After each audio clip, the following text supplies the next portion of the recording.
इतनी सारी डाइवर्सिटी के साथ विकास के रास्ते पर आगे बढ़ने के लिए सभी प्रकार की मूल संरचनाएं खड़ा करने का काम ये 10 साल में हुआ है। अब समय आ गया है कि नींव पर एक बुलंद, मजबूत और समावेशी विकास की आगे बढ़ने का काम हमें करना है। पूर्वोत्तर के विकास की गति बढ़ाकर पूर्वोत्तर को शेष भारत के बरोबर लाना, ये भारतीय जनता पार्टी की नरेंद्र मोदी सरकार का लक्ष्य है। केंद्र में जब जब भारतीय जनता पार्टी की सरकार आई, नॉर्थ ईस्ट को प्रायोरिटी देने की शुरुआत करी। जब अटल जी की सरकार बनी, तब हमने डोनर मंत्रालय की स्थापना करी और मोदी जी ने पूरी मंत्रिपरिषद को नॉर्थ ईस्ट का रात्रि निवास वाले दौरे करने का आग्रह कर 700 से ज्यादा मंत्रियों ने अब तक रात्रि निवास, 700 दिन से ज्यादा रात्रि निवास यहां पर हुआ है। प्रधानमंत्री स्वयं 65 बार आए हैं और हर बार कोई न कोई तोहफा नॉर्थ ईस्ट के लिए लेकर आए हैं। भारतीय जनता पार्टी की मोदी सरकार ने पूर्वोत्तर की संस्कृति को भी संरक्षित करने के लिए कोई कसर नहीं छोड़ी। सबसे ज्यादा अगर पूर्वोत्तर की भाषाओं को 8वीं अनुसूची में समाने का काम हुआ तो वो भारतीय जनता पार्टी के शासन में हुआ। हमने भी विभिन्न समझौते जो किए, उसमें पूर्वोत्तर की अलग अलग बोलियों को ताकत देना, उसको संजोना और प्राथमिक शिक्षा कम से कम पूर्वोत्तर की भाषा में हो, इसके लिए हमने बड़ा आग्रह रखा है। और मैं मानता हूं कि इससे बहुत बड़ा फायदा हमारी सांस्कृतिक विरासत को संजोकर रखने में होगा।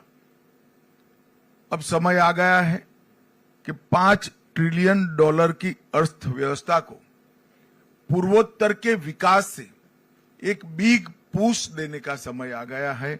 और इसके लिए एक्ट ईस्ट, एक्ट फास्ट और एक्ट फर्स्ट, ये तीनों मंत्र जो हमें दिए गए हैं, ये तीनों मंत्र को चरितार्थ करने का काम डोनर मंत्रालय बखूबी कर रहा है, एनईसी भी कर रही है।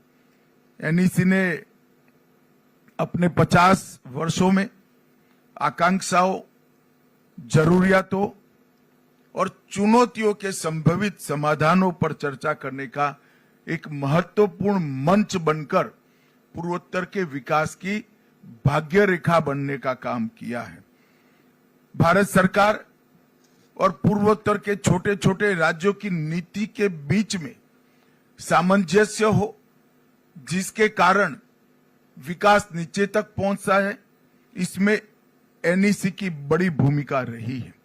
विकास की योजनाएं तैयार करना, विभिन्न जनजातीय समूहों को विकास के साथ जोड़ना और समग्र क्षेत्र को एक अलग दृष्टिकोण से ऊपर से देखकर समग्र क्षेत्र के विकास का आयोजन, रेखांकित करने का काम पूर्वोत्तर में एनईसी ने किया है। मोदी जी ने एक पॉजिटिव इकोसिस्टम बनाने का काम कर लिया है। इसके आधार पर राज्य सरकारों ने और डोनर मंत्रालय ने निवेश का इकोसिस्टम बेहतर करने की अब जरूरत है।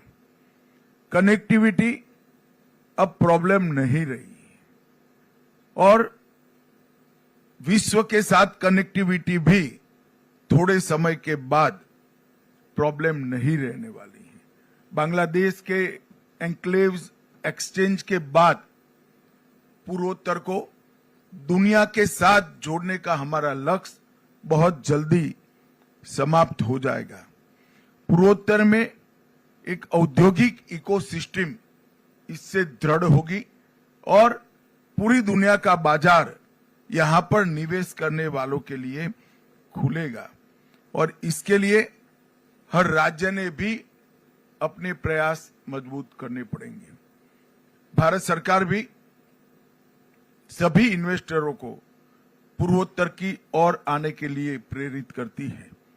अभी केंद्रीय मंत्रिमंडल ने सेमीकंडक्टर और डिस्प्ले विनिर्माण की इकोसिस्टम के विकास के लिए 3 सेमीकंडक्टर यूनिट नॉर्थ ईस्ट में स्थापना करने का निर्णय लिया। इनमें से एक इकाई Tata semiconductor assembly and test private limited लगभग 27,000 करोड़ के एक इकाई Tata semiconductor assembly and test private limited लगभग 27,000 करोड़ के इन्वेस्टमेंट से आसाम में आने वाली है। वो अब तक का सबसे बड़ा इन्वेस्टमेंट होने वाला है।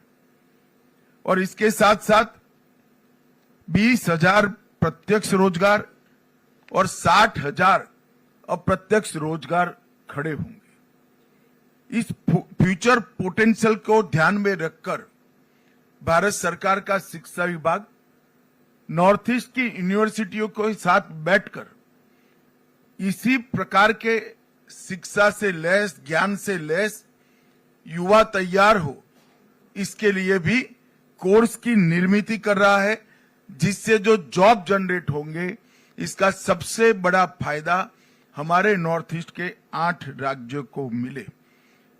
ये जो इकाइयां डाउनस्ट्रीम ऑटोमेटिव के साथ साथ इलेक्ट्रॉनिक मैन्युफैक्चरिंग, टेलीकॉम मैन्युफैक्चरिंग और इंडस्ट्रियल मैन्युफैक्चरिंग के लिए भी सहायभूत होगी।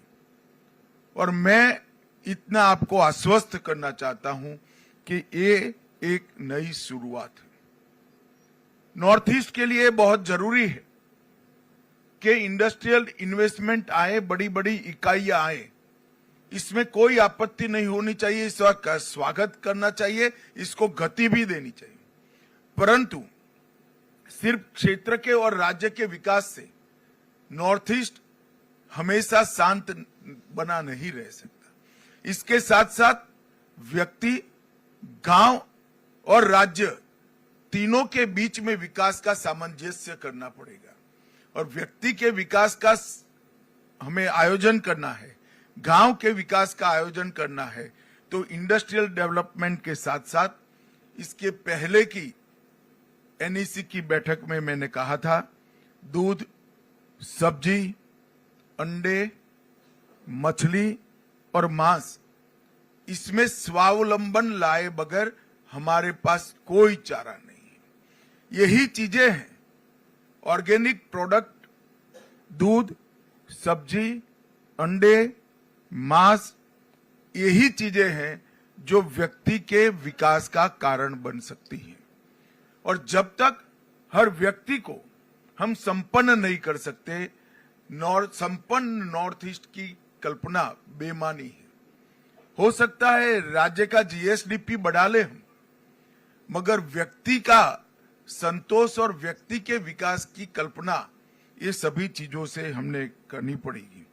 और टूरिज्म, कनेक्टिविटी की बहुत उपलब्धता के कारण सॉफ्टवेयर निर्माण के भी यहाँ ढेर सारे मौके पड़े हैं।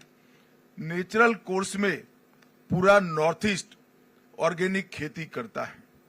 मेरा सभी मुख्यमंत्रियों से, राज्यपाल महोदयों से और मुख्य सचिव से आग्रह है कि भारत सरकार ने नेशनल ऑर्गेनिक कोऑपरेटिव लिमिटेड बनाई है, जिसका उद्देश्य कोऑपरेटिव ऑर्गेनिक खेती करने वाले सभी किसानों को इसके साथ जोड़कर पैकेजिंग, मार्केटिंग और एक्सपोर्ट तीनों के लिए इंफ्रास्ट्रक्चर खड़ा करेगा। ये इंफ्रास्ट्रक्चर सिर्फ मुनाफा नहीं करेगा, पर केजी जो मुनाफा आएगा उसको वो ही किसान को वापस देगा जिस किसान के खेत में ऑर्गेनिक प्रोडक्ट बनी। जो मुनाफा आएगा उसको वो ही किसान को वापस देगा जिस किसान के खेत में ऑर्गेनिक प्रोडक्ट बनी है। तो अंततोगत्वा कोऑपरेटिव बेसिस पर चलने के कारण अमूल की पेटेंट पर उत्पादन करने वाले हर किसान के पास ऑर्गेनिक प्रोडक्ट का मुनाफा वापिस भेजने की व्यवस्था एनओसीएल में है। मेरा आग्रह है कि सभी राज्य एनओसीएल के साथ समझौता करें, अपने अपने राज्य के किसानों को एनओसीएल के साथ जोड़ें और उनकी ऑर्गेनिक प्रोडक्ट को आने वाले दिनों में विश्व के बाजार में पहुंचाएं। भारत सरकार ने नॉर्थ ईस्ट में पहले हर राज्य में 3 और आसाम जैसे राज्य में हर जिले में 1 ऑर्गेनिक सर्टिफिकेशन लैब प्रस्तापित करने का निर्णय लिया है, जिसके माध्यम से भूमि और कृषि उत्पाद दोनों का विश्वसनीय ऑर्गेनिक सर्टिफिकेशन होगा।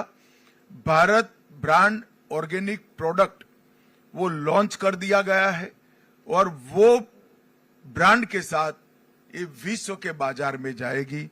2 कोऑपरेटिव ब्रांड्स लॉन्च हुए हैं, अमूल कोऑपरेटिव और भारत कोऑपरेटिव, जिसके माध्यम से हम विश्व भर में हमारी ऑर्गेनिक प्रोडक्ट को पहुंचाएंगे। कनेक्टिविटी के लिए जो कुछ करना बाकी है वो हमारी प्रायोरिटी का विषय है और मैं भारत सरकार की ओर से आपको आश्वस्त करना चाहता हूं कि आईटी की कनेक्टिविटी यहां पर बहुत अच्छे तरीके से हो जाएगी और फिर यहां पर सॉफ्टवेयर निर्माण के लिए भी एक बहुत बड़ा पोटेंशियल यहां पड़ा है। नई उद्योग नीति बहुत लुक्रेटिव है, देश भर से उद्योग हम ला पाए इसी है, इसका हमने फायदा उठाना चाहिए। मिशन पाम ऑयल ये नॉर्थ ईस्ट के सभी राज्यों के विकास का एक बहुत बड़ा रास्ता बनने की संभावनाएं मिशन पाम ऑयल के अंदर पड़ी है। देश के अंदर तिलहन का उत्पादन कम है, हम अभी भी एडिबल ऑयल के क्षेत्र में आत्मनिर्भर नहीं है। ये मिशन पाम ऑयल ही हमें आत्मनिर्भर कर सकता है और इसके लिए गुजरात में कुछ जगह टिश्यू कल्चर के प्रयोग भी हो रहे हैं, जो पर्याप्त मात्रा में ज्यादा प्रोडक्ट देने वाले पाम के पौधों का निर्माण भी करेंगे और यहां पर देने का काम भी करेंगे और किसानों को क्रूड पाम ऑयल के मूल्य पर 2% डिफरेंशियल देने का भी भारत सरकार ने आयोजन करा है। अब तक पूर्वोत्तर क्षेत्र में 10 नई तेल मिलों का विकास करने का प्रस्ताव है। मुझे लगता है कि ये हमें फायदा कराएगा। सुरक्षा के क्षेत्र में हमने मल्टी डायमेंशनल अप्रोच यहां पर अपनाया है। हर राज्य की एक विशिष्ट रणनीति बनाकर हम 10 साल में आगे बढ़े और इसका परिणाम है कि पुलिस, आर्मी, असम राइफल और केंद्रीय पुलिस बल इस सब ने इकट्ठा मिलकर यहां पर एक बहुत अच्छी व्यवस्था करने में सफलता पाई है, जिसके चलते हिंसक घटनाओं में सफलता पाई है, जिसके चलते हिंसक घटनाओं में 31% कमी और नागरिकों की मृत्यु में 86% की कमी ये 10 साल में हमने सिद्ध की है। लगभग 10,574 विद्रोही सरेंडर हुए हैं और कई सारे समझौते किए। एनएलएफडी का समझौता 2019 में किया, ब्रू समझौता 2020 में किया, बोडो समझौता 2020 में किया, कार्बी समझौता 2021 में किया, आदिवासी समूहों के साथ समझौता 2022 में किया, डीएनएलए समझौता 2023 में किया, यूएनएलएफ शांति समझौता 23 में हुआ, उल्फा शांति समझौता 23 में हुआ, तिपरा समझौता 24 में हुआ, एनएलएफटी और एटीटीएफ का समझौता 2024 में हुआ। इसके साथ साथ आसाम मेघालय अंतर्राज्यीय सीमा समझौता और आसाम अरुणाचल अंतर्राज्यीय सीमा समझौता भी हुआ। इसके कारण पूरे नॉर्थ ईस्ट के अंदर शांति प्रस्थापित करने का हमें बहुत सफलता मिली है। मैं एक विशिष्ट बात पर भी आपका ध्यान आकृष्ट करना चाहता हूं। हमने भारत को नशा मुक्त करने का एक अभियान लिया है। मैं मानता हूं कि नॉर्थ ईस्ट की इसमें विशिष्ट जिम्मेदारी है, क्योंकि नारकोटिक्स का आने का एक प्रमुख रास्ता नॉर्थ ईस्ट के राज्यों के होकर जाता है। काफी कुछ हुआ है, मैं इससे कोई ऐसा नहीं मानता कि काम नहीं हुआ है। विगत 6 सालों के अंदर काफी कुछ काम हुआ है, मगर हमारी गति पर्याप्त नहीं है।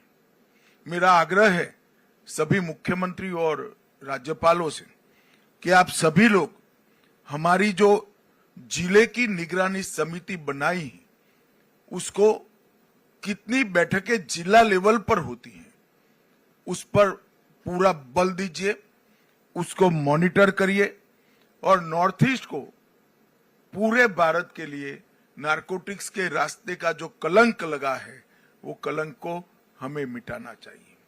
नशा आने वाली पीढ़ियों को खोखला करता है और हमने पूर्णतया से भारत को नशा मुक्त बनाने का काम करना है और ये मिशन, उसमें नॉर्थ ईस्ट बहुत बड़ा योगदान कर सकता है। तीनों नई संहिताएं जो आई हैं, आपराधिक न्याय प्रणाली में 3 नए कानून आए हैं। इसके इम्प्लीमेंटेशन के लिए फरवरी माह में मैं दिल्ली में सभी मुख्यमंत्रियों की एक साथ मीटिंग बुलाने वाला हूं। मेरा आग्रह है कि उसके पहले एनसीआरबी और बीपीआरएनडी के साथ आपके पुलिस प्रमुख बैठकर आपका पूरा नॉर्थ ईस्ट को कंप्लीट तीनों संहिता के अमलीकरण के लिए तैयार करने का काम समाप्त कर ले। मैं आपको विश्वास दिलाता हूं कि तीनों संहिता के इम्प्लीमेंटेशन के बाद, पूर्ण इम्प्लीमेंटेशन के बाद कोई भी एफआईआर रजिस्टर होगी, वो सुप्रीम कोर्ट तक 3 साल में इस नागरिक को न्याय मिल जाएगा। हम सालों तक आतंकवाद से जूझते, 3 साल में इस नागरिक को न्याय मिल जाएगा। हम सालों तक आतंकवाद से जूझते रहे, हम सालों तक अहिंसा से जूझते रहे, तो सभी राज्यों की पुलिस का लक्ष्य यही रहा कि हिंसा से मुक्ति पाले। वो काम अब लगभग हो चुका है। अब समय आ गया है कि नॉर्थ ईस्ट को भी, नॉर्थ ईस्ट के हर नागरिक को संविधान ने दिए हुए अधिकार मिले, उसकी संपत्ति के रक्षण का अधिकार मिले, इसके सम्मान के संरक्षण का अधिकार मिले और उसके परिवार के संरक्षण का अधिकार मिले, जो ये 3 संहिताओं में है। अब समय आ गया है नॉर्थ ईस्ट के पूरी पुलिस का कल्चर बदलने का, इसकी दिशा बदलने का। यहां शांति हो चुकी है। अब हमारा ध्यान उग्रवादी जूथों के साथ मुठभेड़ की जगह नागरिकों को उनके अधिकार मिले, इसकी और पूरे सभी राज्यों के गृह मंत्रालय का ध्यान डाइवर्ट करना पड़ेगा। इसके लिए नॉर्थ ईस्ट के हर राज्य की पुलिस के अप्रोच के अंदर, ट्रेनिंग के अंदर और फोकस के अंदर, तीनों के अंदर परिवर्तन करने की जरूरत है। परंतु इसकी पूर्व शर्त है कि ये तीनों संहिताओं का कंप्लीट इम्प्लीमेंटेशन नॉर्थ ईस्ट के राज्यों के साथ अंदर हो जाए। मेरे सभी राज्यपालों से विशेष आग्रह है कि आप स्वयं इसका मॉनिटर करिए, क्योंकि नागरिकों को एफआईआर करने से न्याय मिलता है, ये भाव नॉर्थ ईस्ट में खड़ा करना बहुत जरूरी है। क्योंकि नॉर्थ ईस्ट पुलिस का पूर्ण फोकस 4 दशक तक इंसर्जेंसी के साथ लड़ने में रहा है। अब इंसर्जेंसी नहीं है, तब नागरिक के अधिकारों को हमने प्रस्थापित करना चाहिए। मैं फिर से रिपीट करना चाहूंगा, पुलिस की ट्रेनिंग, पुलिस का फोकस, ये दोनों हमें बदलना पड़ेगा, तभी जाकर हम संविधान दत्त अधिकार जो पूरे देश के नागरिकों को मिले हैं वो नॉर्थ ईस्ट के नागरिकों को दे पाए। पीएमडीआई अब तक 6600 करोड़ रुपए की योजनाएं हैं। नागालैंड और कुछ योजनाएं एकदम पाइपलाइन में है। मुझे पूरा भरोसा है कि 6600 करोड़ से हम कुछ ही महीनों में 9000 करोड़ तक पहुंच जाए। ये हमारे लिए बहुत बड़ी उपलब्धि है। सड़कें, विद्युत परियोजनाएं, शिक्षा परियोजनाएं, स्वास्थ्य परियोजनाएं, खेल का इंफ्रास्ट्रक्चर और टूरिज्म की परियोजनाएं, ये मिलाकर लगभग 111 से ज्यादा परियोजनाओं ने पूर्वोत्तर के विकास के लिए ढेर सारा काम किया है। 14-15 से हमारे बजट में 153% की वृद्धि हुई है। लगभग 22 मिशन से पूरे पूर्वोत्तर को हम समृद्ध बनाने का एक महत्वाकांक्षी लक्ष्य रखे हैं। Mission organic value chain development भी हमने आगे मैंने बताया ऐसे परिपूर्ण करनी पड़ेगी। और कनेक्टिविटी के लिए मैं भारत सरकार की ओर से आपको आश्वस्त करना चाहता हूं, हर प्रकार की सहायता पूर्वोत्तर राज्य को हम करेंगे और उसमें बजट की कोई कमी नहीं। सिर्फ रेल कनेक्टिविटी बजट की कोई कमी नहीं। सिर्फ रेल कनेक्टिविटी में 81,000 करोड़ रुपया की योजनाएं अब तक बन चुकी हैं। रोड कनेक्टिविटी में 41,000 की योजनाएं बन चुकी हैं। हवाई अड्डे के 64 रूट नए चालू हुए हैं और अब बाकी जो बचा है काम भी द्रुत गति से 3 साल में समाप्त करने का काम हमने लक्ष्य रखा है। मेरा आग्रह है कि नेसेक का सबसे ज्यादा उपयोग नॉर्थ ईस्ट के राज्यों ने करना चाहिए। नेसेक की स्थापना भी अटल जी के समय में हुई और टेक्नोलॉजी का उपयोग विषम भौगोलिक परिस्थिति में बसे हुए 8 छोटे छोटे राज्यों को जब तक आपके डेवलपमेंट में टेक्नोलॉजी का उपयोग लेकर आप नहीं जाते हैं, डेवलपमेंट का फोकस तय नहीं कर सकते। रास्ते नेचुरल कोर्स में कहां से बनाने से कम अवरोध है, वो हम टेक्नोलॉजी से बहुत अच्छे तरीके से आइडेंटिफाई कर सकते हैं। वो करते हैं तो रास्ते बनाने का बजट कम से कम 30% कम होता है। बाढ़ से हम ग्रस्त हैं। बाढ़ को डाइवर्ट कर बड़े तालाब बनाकर टूरिज्म, एग्रीकल्चर और बाढ़ से बचना तीनों लक्ष्यों को सिद्ध कर सकते हैं। आसाम ने प्रायोगिक स्तर पर 15 बड़े तालाब बनाए हैं। सभी राज्यों ने ये बाढ़ से निजात पाने के लिए और पानी के स्टोरेज के लिए इसका उपयोग करना चाहिए। आसाम के मॉडल को समझना चाहिए। मैं चाहूंगा कि एनईसी भी आसाम के मॉडल को बाकी सारे राज्यों में जहां जहां प्लेन जगह उपलब्ध है वहां पर बड़े तालाब बनाकर टूरिज्म, इरिगेशन, ड्रिंकिंग वाटर और बाढ़ से निजात, ये चारों लक्ष्य को सिद्ध कर सकते हैं। और इसके लिए भी टेक्नोलॉजी का उपयोग महत्वपूर्ण तरीके से हो सकता है। टेक्नोलॉजी के उपयोग से भ्रष्टाचार भी कम होता है और टेक्नोलॉजी से उपयोग से डीबीटी को भी हम आगे ले जा सकते हैं। आज नेसेक की भी मीटिंग है। बहुत सारी चीजें पहले तय हुई हैं। मैं यहां आने से पहले देख कर आया हूं। बहुत अच्छा इम्प्लीमेंटेशन हर राज्यों ने करा है। एक छोड़कर सभी राज्यों के मुख्यमंत्री ने अपनी ऑफिस से ही नेसेक के साथ किसी को जोड़ने का काम किया है। इससे इन कामों को गति मिली है। अंत में मैं इतना ही कहना चाहता हूं, पूर्वोत्तर शांत होना पर्याप्त नहीं है। पूर्वोत्तर को समृद्ध करने का हमारा लक्ष्य होना चाहिए। पूर्वोत्तर शांत और समृद्ध होना भी पर्याप्त नहीं है। पूर्वोत्तर की हमारी विविधता की जो पहचान है, सांस्कृतिक पहचान है, कला की पहचान है, साहित्य की पहचान है और भाषाओं का अस्तित्व, इसको संजो कर रखना न केवल पूर्वोत्तर, पूरे देश के लिए महत्वपूर्ण है। क्योंकि भाषाएं, संस्कृति हमेशा से हमारे देश की बहुत बड़ी धरोहर रही है। मैं आपको विश्वास दिलाता कि मोदी जी के नेतृत्व में मैं, सिंधिया जी और सुकांत मजूमदार जी तीनों आपके एडवोकेट बनकर भारत सरकार में आपकी हर समस्या के लिए खड़े हैं। आप आगे आइए और ये शांत, समृद्ध और सांस्कृतिक विरासत से सभर पूर्वोत्तर को आगे बढ़ाए। और जब 2047 विकसित भारत का लक्ष्य तय होगा, तब मेरी तो मन की एक कल्पना है कि सबसे समृद्ध क्षेत्र अगर कोई हो सकता है तो हमारा पूर्वोत्तर हो सकता है, क्योंकि कुदरत ने आपको बहुत पोटेंशियल दिया है। तो हम सब मिलकर मोदी जी के 2037 के विकसित भारत के लक्ष्य के साथ जुड़े, आगे बढ़े और पूर्वोत्तर को भी आगे बढ़ाए, यही अभ्यर्थना है। वंदे